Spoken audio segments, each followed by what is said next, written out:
गत अगस्ट 31 तारिख में चिकित्सा अवहेलू नवरंगपुर जिला उमरकोट ब्लॉक बड़बासिनी गाँव गर्भवती आशाकर्मी दयमती भत्रा मृत्यु अभियोग घटना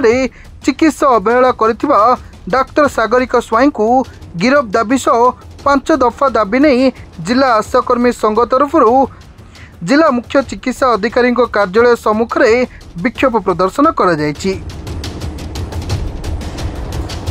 एने आशाकर्मी एक शोभायात्रा स्टाडियम निकटरू बाहरी मुख्य चिकित्सालय पहुंची एवं जिला मुख्य चिकित्सा अधिकारी कार्यालय फाटक सम्मुख में धारणा देथिले। तबे डाक्टर सागरिका स्वाई को 6 घंटा मध्य गिरफ्त करने मृत आशाकर्मी परिवार को उभय केंद्र और राज्य सरकार तरफ 10-10 लाख टंकाए क्षतिपूरण प्रदान करने, आशाकर्मी मानक सरकारी मान्यता प्रदान करने नचेत सरकारी मान्यता प्रदान समय मध्य मासिक वेतन 24,000 टंका प्रदान, आशाकर्मी दुर्घटना जनित लक्ष टंका प्रदान करने एवं आशाकर्मी अवसरकालीन सहायता राशि 5 लाख टंका सहित मासिक भत्ता 5,000 टंका प्रदान भली 5 दफा संबलित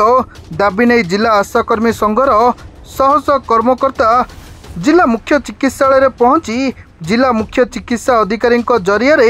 मुख्यमंत्री को दाबी पत्र प्रदान करिसेंती। आशा कर्मी दीदी प्रसव हो न पारी जेतेबेले मेडिकल रे आसले प्रसव ताकू नॉर्मल रे हेबा को डॉक्टर कथा देले आउ जने आशा दीदी तांको सहित थिले करि न पारी तांके तांको हबो हबो बोली समय 2-3 घंटा रखी देले तापरे कटाकटी करी किरी हाथ पकाई किरी काडला बेल को छुआ न आइबारु पुनी थरे ठेली देले आउ स्टिच पकाई किरी तांको रेफर पठाई देले डिस्ट्रिक्ट मेडिकल को आसला बेल के रास्ता रे डेथ हो जाय तेणु आम रास्ता रोक आंदोलन कलु 31 तारिख रो घटना 1 तारिख दिन रास्ता रोक आंदोलन कलु उमरकोट छकरे मेडिकल छकरे लाश को रखिकी सेतकी बेले तहसीलदार सार आसिले पुणी म्युनिसिपालिटी ऑफिसर जने आसिकी आमको कथा देले तुम लाशटा नहीं जाओ तुम दाबी जोटा रही क्षतिपूरण से दाबीटा आम 10 दिन मध्य पूरण करूँ पुणी जेकोसी विचार करबार उचित विचार निष्पत्तिटा आम तुमको जनइबू सेटा न हेबा जोगु आज आम आसुछु। तो संघ तरफ गोटे दाबी पत्र माध्यम जिलापाल जरिया दाबी पत्र आम दे सारीचु एवं देला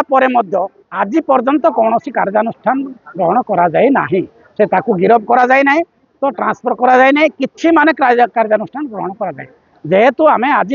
तारीख आम रखिलु एवं समस्त जिलार आशाकरी भौणी मैंने समस्ते आसचंती जदि आज आमर